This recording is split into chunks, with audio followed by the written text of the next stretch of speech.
everyone. This is your girl Sade reporting live from Win in STEM podcast. Welcome to the final episode of our series, How It Started versus How It's Going. Whoop, whoop. Wow, we made it to episode 7.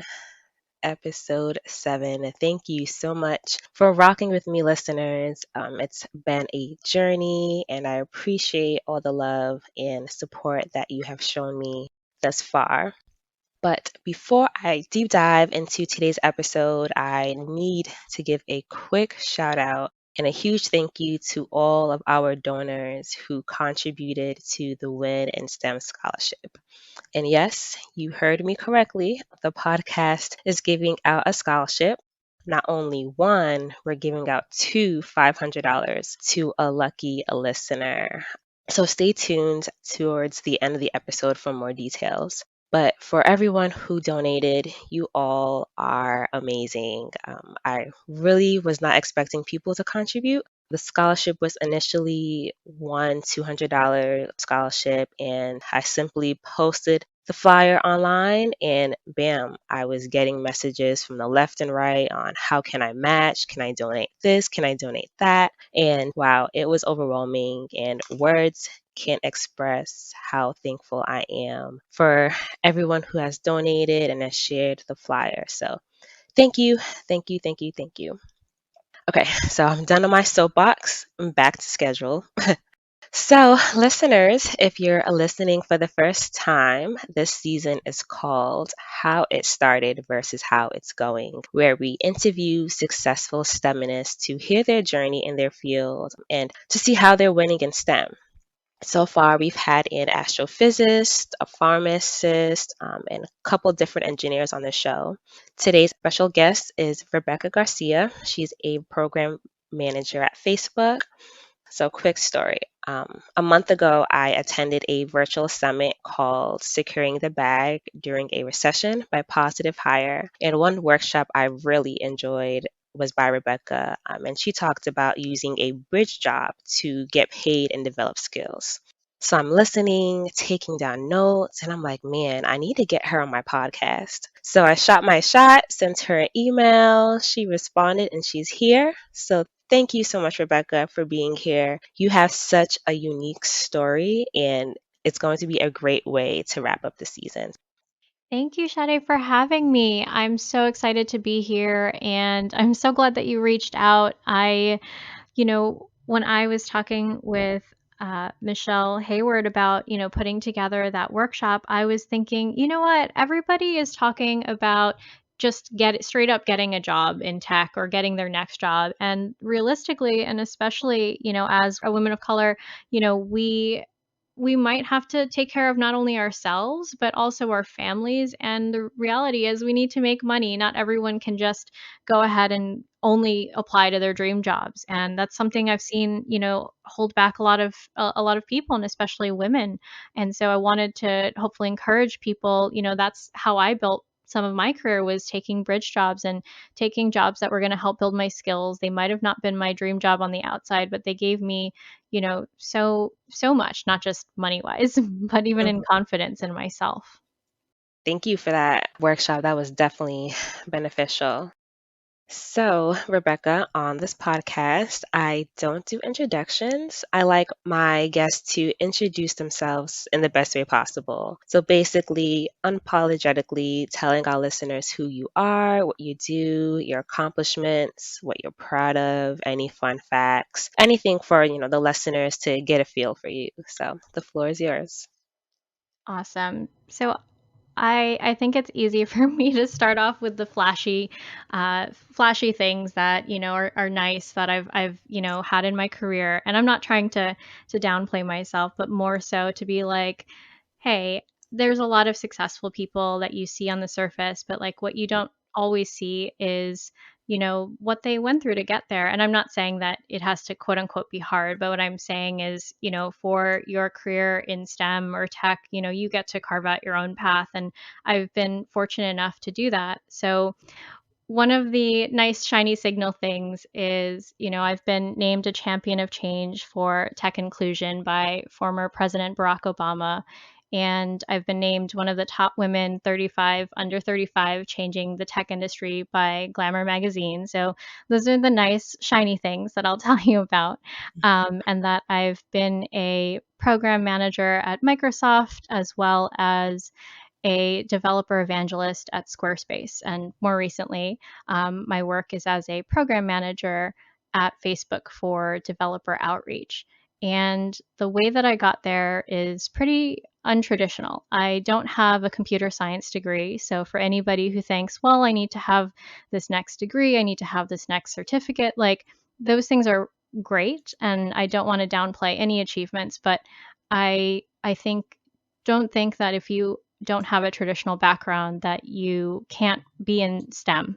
That is absolutely not the case. I went in undecided into college, and I knew that I enjoyed tech, and I knew that I wanted to, make an impact. And I honestly thought like I was going to be a lawyer at the UN or something, and it never occurred to me at the time because there were no role models in terms of like women of color or just even women in general in STEM roles as programmers, as software engineers, as developers.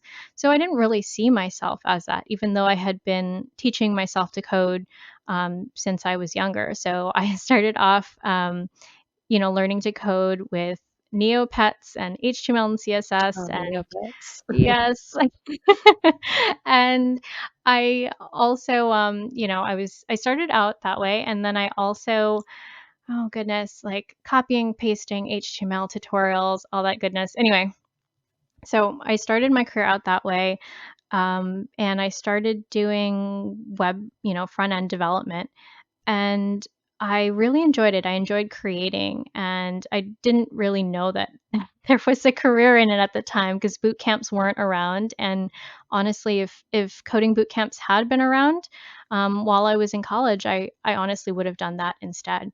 Um, so fast forward, I when I got my first job in tech, I knew I knew that I wanted, again, that social impact. So my first job was actually as a developer at a nonprofit. And I was missing, and I wanted to recreate this experience I had as a kid. I went to one summer of a a coding program for kids, and I like to say that the way this was before a lot of the amazing nonprofits that exist now that have free programs. I like to say my sister, she sponsored me to by indentured servitude of babysitting. So I slept on my I slept on my sister's couch for a summer, and she sent me to a coding program. And I ended up going back to like teach at that program when I was in college. And I wanted to recreate that magic of Mm, creating and having fun in tech for kids. And at the time in New York City around 2011, there was like few nonprofits, but they all required you to have a computer science degree, and they required long commitments of time. And so like I was like, oh, I can't give back. I want to recreate this experience. So I co-founded a nonprofit chapter, Coder Dojo NYC, of free coding clubs for kids. And it was my passion project, and I ran with it. It's been, I think 7, 8 years now. And this, it took me to so many amazing places, both physically and mentally in my career, where I was able to have an impact by running, free coding workshops for kids. We would have a naturally occurring 50-50 gender diversity, ethnic, socioeconomic diversity, and that propelled me into that passion project has been a big piece of my career. And how I've gotten to where I am was because I followed that, and that allowed me to get awards. So fancy awards, and being able to spread this love of STEM education and ignite that creativity in kids. And so that's something that's always been a side project for me, but mm, has paid off in dividends of of connections, of traveling. I highly encourage highly encourage women to speak. You know, Anyway, I could go on about that, but that's my story in a nutshell. I co-founded a nonprofit. I'm a self-taught developer. Don't have a traditional background, but am proof that you can do it, and especially as a woman of color, you can do it. Wow, that's amazing. Especially just your story and using your experience to make an impact and better the future. I love it. So, since you didn't take the traditional path of, majoring in computer science, computer engineering in school, and you taught yourself how to code, how long did it take you to be fully comfortable in the field before going out to apply for different positions? That's a good question. I think honestly, to this day, I sometimes question myself. I don't know if the imposter syndrome goes away as much as we want it to. So just as like so many people you might be seeing, you're like, you go on their LinkedIn and you're like, oh, that person looks so successful. They have this degree, they have this thing that I don't have. And you compare yourself to them. And ultimately, like that's not helping you. That's it's not going to get you to Mhm. that next level. But there's a quote that I really like, which is, "Don't compare your beginning to someone else's middle," by the author John Acuff, Jonacuff. And I don't know if I entirely felt comfortable, but I knew that if I didn't take jumps and leaps in my career, no one else was going to take them for me Mhm. because I didn't see other women. I didn't like I have had mentors. Actually, a handful of them have been, white men, and they've been awesome. So don't think that, oh, I have to find this mentor, I have to find this thing outside of myself to feel fully comfortable. But to answer your question, I think I knew that if I didn't keep following, like, what I really wanted to do, then I was probably gonna be stuck in roles or, in places that I've outgrown, basically. Mhm. Definitely. So, as a person of color starting off without a college degree, was it difficult landing your first job? Yeah, I think for me, I there were moments of doubt, but then I later realized, well, if a place or a person is really questioning my value over that versus the things that I've done or I'm capable of, then it's maybe not the right place for me to work. So, just to elaborate, I did 2 years of undergrad, and I decided to hit pause on school, and I decided to work full time as a developer because honestly, I was having mental health issues, and I was going through a bad breakup at the time. I was going through a lot, and I hit pause on school, and I said to myself, well, I will, work full time, maybe finish school on the side part time. I don't want to get into any more student loan debt. If I'm totally upfront, I came away with $40,000 of student loan debt, um, which is not as much as others are coming out of with degrees of, but that's after scholarships and that's after grant money that I still had that much debt. Um, and I was like, I don't think I want any more of that. So for anybody, or even if you're questioning because you have a degree that's different, that's not computer science or that's not STEM or, etc., doesn't mean that you don't belong in STEM. And I think for me, it was okay, this is what I'm truly excited about. This is what I'm passionate about. These are the skills that I've been developing. Here's how I can showcase them. Here is the work that I have done to prove that. And so, for example, the way that I got my first job as a developer is I did a bunch of like freelance contract pro bono work, and I built websites. I did a handful of little bits and pieces of work that added up to meaningful work that honestly, you know, I've briefly worked in hiring while I was at Squarespace. And, when we looked at candidates, yes, the degrees are nice, but what really, made you look at somebody for whether it was an internship or a full-time role is, okay, that knowledge is nice, but what did they do with that knowledge? So somebody might have a 4.0 GPA, but if that's all they had and they didn't have any like side projects or passion Mhm. projects or, anything that showed that they were like applying what they had learned, then, somebody else with that non-traditional background is going to look pretty good because they're doing, what they could with what they have. I'm glad that you touched that point of, applying your experience. When I do recruiting for my job, I try to tell the students, hey, you might not have had internships to put on your resume, but what do you do outside school? Are you part of a robotics club, or do you do websites or have a mobile app? There's ways you can think outside the box to gain experience to help gain your first job. So thank you for touching that point. So it's very interesting to me that you worked on a lot of different projects and organizations. Can you share with us the steps that you took to your current role at Facebook and explain your role as a program manager as well? Absolutely. So when I made that move from that first job as a developer, I made the next one of my next moves was as a developer evangelist with some other bridge jobs in between. I want to highlight that, in the sense bridge job meaning like I took on other roles that like I said might not seem like your dream job on paper, or maybe at the time they did seem like my dream job, but either I outgrew them, they weren't the right fit. Um, and so I went from developer to developer evangelist, or advocate is the other term, developer advocate. And I like to think of it as technical PR. So I got to spend half my time coding, and the other half of my time was spent doing um, education, so running workshops, running meetups, teaching.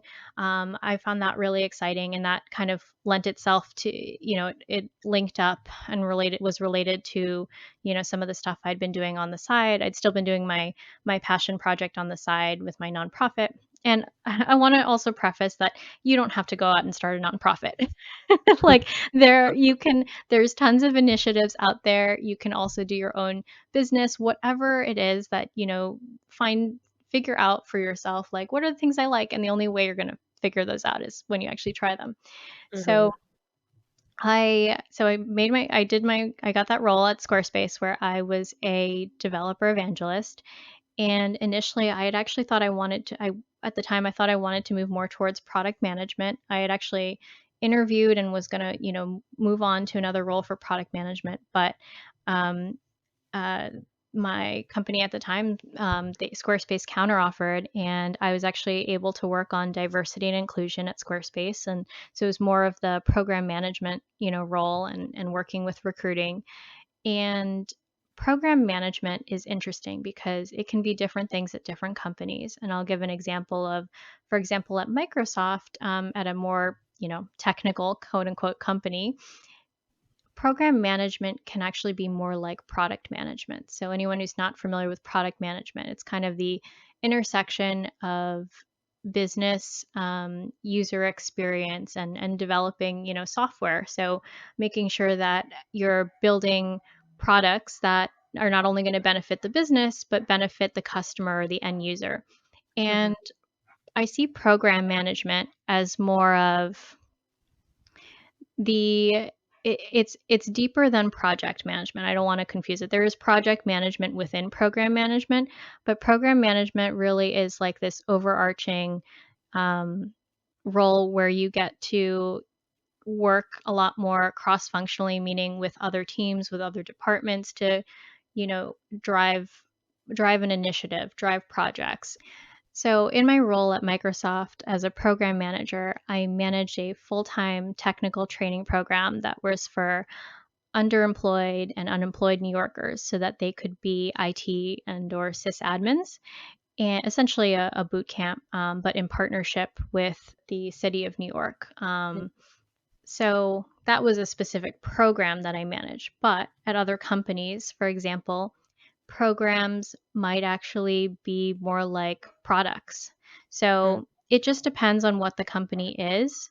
But I think that's also the beauty of program management is that it's this role where you can still get to be technical, and you can still get to work. You can still get to work with engineers. You can still feel like you have an impact and that you're driving something, and you're not just, you're not just being doing administrative stuff. You're really kind of helping to move the needle. So I personally, that's what one of the things I like about program management. And in between program management or so, I've also been a technical product manager. Again, very similar and can be interchangeable with program management. So for anybody who's curious, I highly recommend, take job titles with a grain of salt when you're looking at them. If you're looking at program manager roles, like look at, are these the types of things that I'd like to be doing potentially? I think it's a great in between step as well. If you are like, maybe I don't want to be a developer or a software engineer, but I still want to be, working with technical people or on technical things. I really like that about program management. Awesome.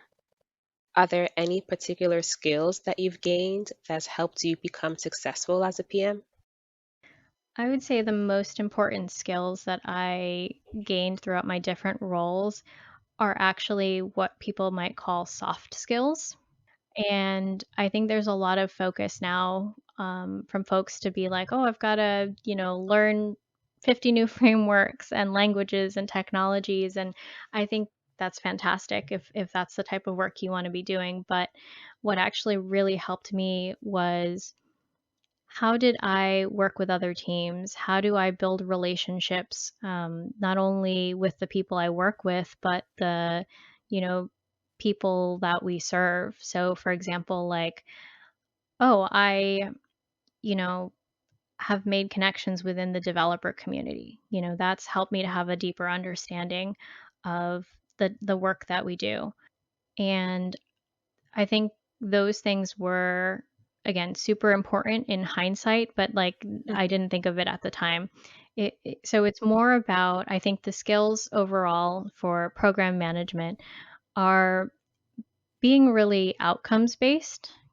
What are the things that, which is a mindset shift from being a software engineer or developer, where you might just be like, oh, I fixed bugs and I built new features and we built this feature. And it's like, okay, well, what's the next piece after you built that feature? Like, did the users love it? Did it bring in new revenue? Was it really important? Or, was it a flop and like everyone learned that actually this was a more important feature? So it's that next step thinking of like, okay, we can build really cool stuff in tech, but what's coming after we build that stuff in tech? So that next level thinking of what's coming up. Perfect, perfect. Thank you. And I was looking at your bio. You're also a tech career coach for women in STEM. I would love to hear how you got into that and what that looks like. Yeah, absolutely. So I was a handful of years ago, I was constantly being asked, can I pick your brain? Can I meet you for coffee? And I was doing that on the regular and giving up all my lunch breaks. And I realized that it wasn't sustainable and that I wanted a better way to help women in tech to not only, advance their careers, but really figure out how to develop their careers and not just move into a next role, but like, beyond that role, how do they create a career that they're having an impact in, whether that's through the work that they do, or just even them having a more fulfilling life. So that's how I started doing career coaching, and I've been doing it for about three years now, and it's been really awesome to be able to share with women, help them get into new roles, but then also help them to kind of shed a lot of the thoughts that they're having of like, oh, am I good enough, or is this really what I want to do?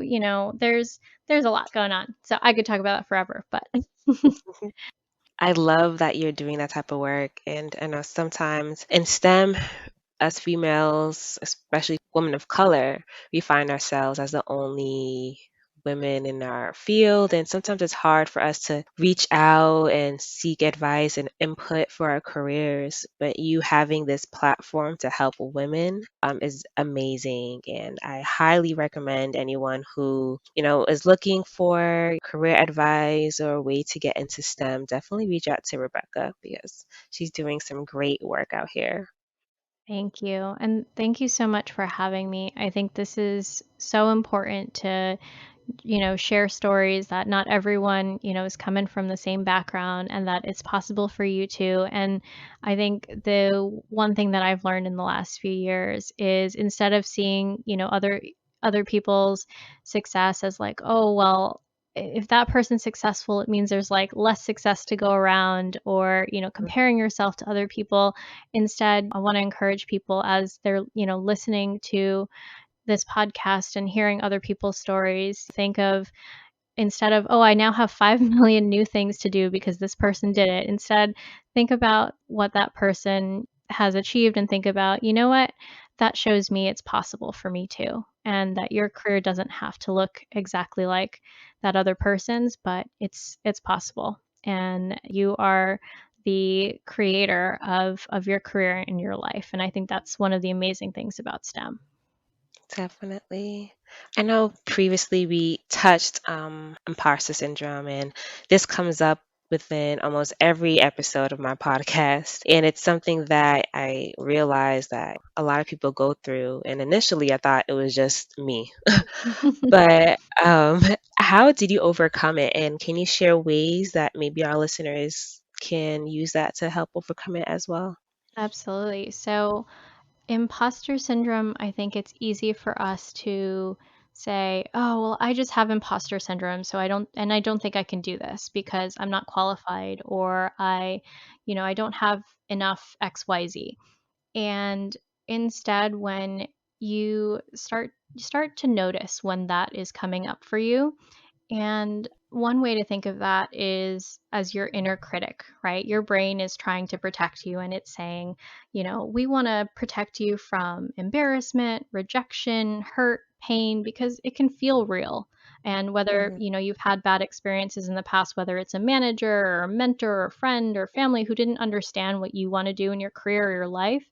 And so start to notice when those thoughts come up and, just label it and say, huh, that sounds like it's my inner critic trying to protect me.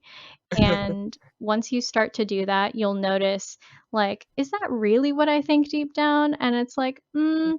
no, that's just kind of like my reaction in the moment to, and I'm having this fear. And it's okay to have that fear. Definitely don't push that fear away and allow it. I think there was a good quote I had heard as well, which is like, um, you know, failure is the currency of success. We don't see everybody's little, big failures all the time, but in order to get the success or get to where you want to go, there's going to be bumps along the way. It definitely wasn't a perfect path for me.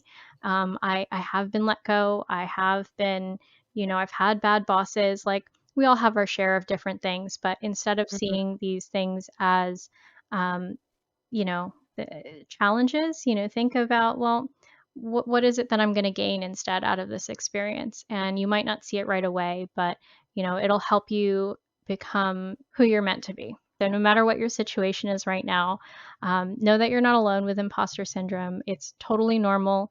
And I want to say that it's not so much that we can just push it aside and say like I'll never feel it and I'll always that when I because I think we have this disillusion that once we get that next achievement, once we get that next level, the imposter Mhm. syndrome will go away. So we keep striving Yeah. and pushing and hustling for that next thing. But you know what? The the imposter syndrome is always going to be within you if you always think success is outside of you. Yes, yes. I love that. I love that quote. And that is very true. We think that, the more success I gain, imposter syndrome will slowly creep away, but it's not always the case. But I definitely recommend once you feel that imposter syndrome creeping in, just remember your past accomplishments and just keep pushing, keep striving. Absolutely. So, as a person of color STEMinist, we sometimes find ourselves as the only person of color in the room. Have you ever felt that you had to change yourself to be accepted? Absolutely. I one of my early jobs, I worked with two other, white men who were awesome. Um, but I felt like I wasn't connecting and I wasn't bonding with them, and they were, talking to each other about sports, or music, and I was like, "Man, I wanna be friends, like, I wanna be liked, I wanna, you know, I wanna be a part of the team," and I have felt that before where I have been the only woman or only woman of color, and what I ended up doing was instead I started out carving out other friendships and relationships with other people outside of my team, to give myself that sense of connection. I think studies say that, when people feel connected at work, your happiness at work and the longevity of how you're going to stay at a job increase. And so, instead of Yes. seeing, yeah, and instead of seeing it as like this victim mentality where you're like, oh, nobody's like me, or maybe they don't like me, instead think about like, okay, well, who else can I connect with? How else can I have a sense of belonging? And again, you can't always seek this outside of yourself. So I want to encourage, even if you don't see anybody, you didn't interview with anybody who looks like you or who's a woman of color who's STEM, or in STEM. I think what's more important is the culture of a company, and the only way you can assess that is through actual interviews and talking to people. So I think sometimes diversity in STEM can get a bad rap because there oftentimes people think, oh, well, you need to they need more people of color, they need more diversity, and it's like absolutely most places 1000% need more of that, but Mhm, don't entirely write off a company because you get to be an agent of that change as well. You being there shows other people after it's normal for women of color to be in STEM. And I think that allyship is and again culture of inclusivity is super important because it doesn't matter if a company ends up hiring a bunch of diverse people if their culture is broken. mhm.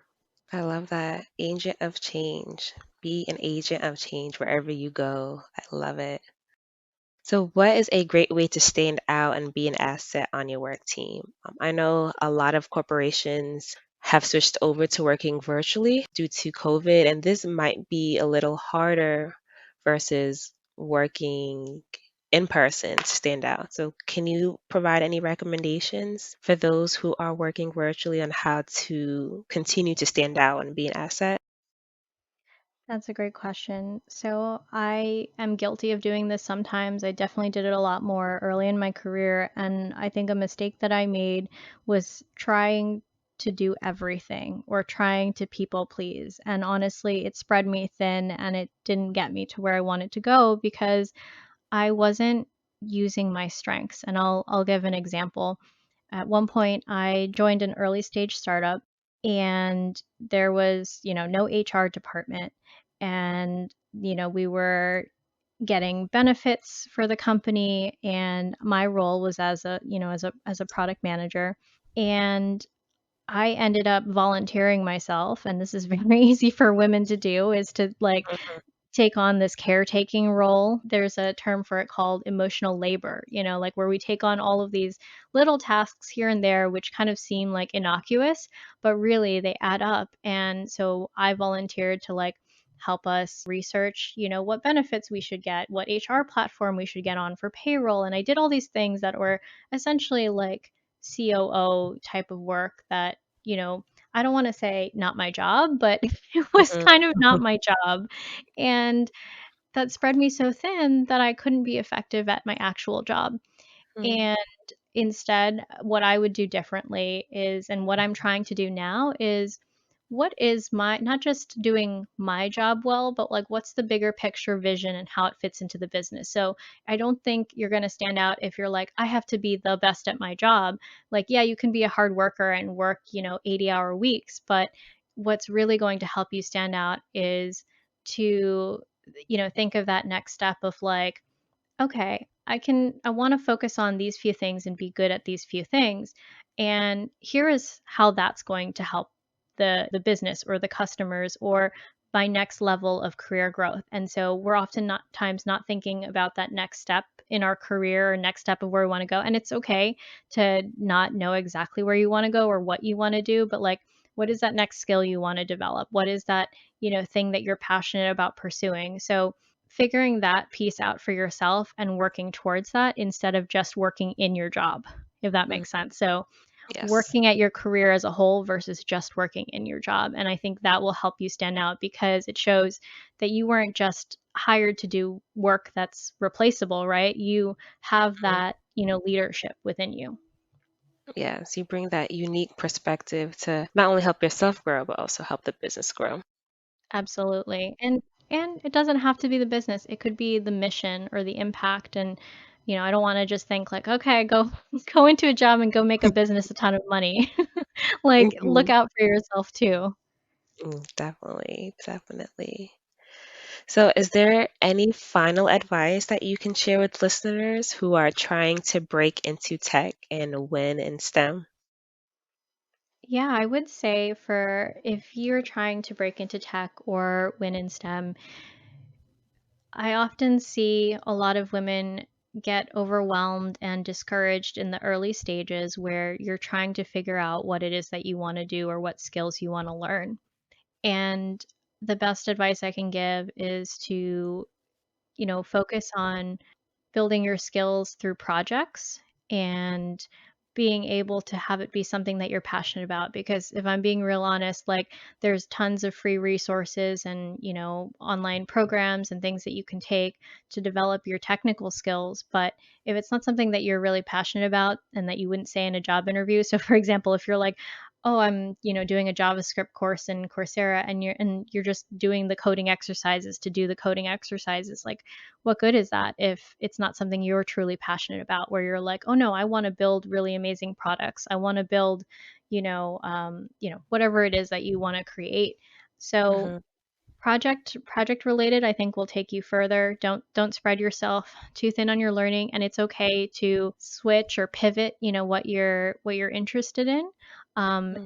And I think lastly, don't think that success has to be outside of yourself in that next job, in that next, piece of your career.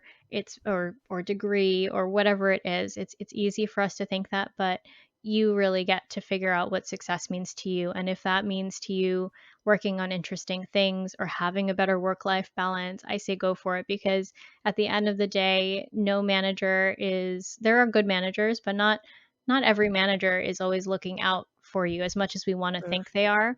Yep. You have to own your career. Wow. Thank you so much, Rebecca. This was amazing. I hope our listeners were taking notes because I definitely was. And I enjoy this conversation so much. Can you share with our listeners how they can connect with you? Absolutely. So you can always shoot me a message, DM on Instagram at rebeccagarcia.tech. That's also my website, rebeccagarcia.tech. You can join my newsletter. And on Twitter, I'm beccagarcia.tech. And would love to hear from you. If you enjoyed this episode, definitely tag me and let me know what you liked. And yeah, shoot me any questions. Great. So I'll enter all that information in the podcast description. But once again, thank you, Rebecca, for spending time with us today. You shared such valuable insight on your STEM journey, and you're truly an inspiration for women in STEM. So thank you for helping us out and creating avenues to help us succeed. And my listeners, thank you for tuning in as well from day one. I know the beginning of the episode, I discussed a scholarship. So, as a token of my appreciation, I will be giving out two $500 scholarships to a student majoring in STEM, and you can either be an undergrad student or a graduate. It's a simple process. You just have to fill out a quick application, which is due January 16th, 2021. All the eligibility requirements will be in the podcast description, so please check them out. And if you have any questions, make sure to reach out at our email address, wininstempodcast@gmail.com. And if you're listening to the podcast for the first time, please make sure to subscribe on Apple Podcasts, Spotify, Anchor, Google Podcasts, and we're now on Pandora. So feel free to catch up on other episodes. And if you're on Instagram, follow us at the Win and Stand podcast. Once again, thank you so much, Rebecca. I truly enjoyed this episode and I'm very excited for it to be released. Thank you to our guests this season and our listeners who've been tuning in around the world. Happy holidays, and until next time, be great and go out and win in STEM. See you in 2021.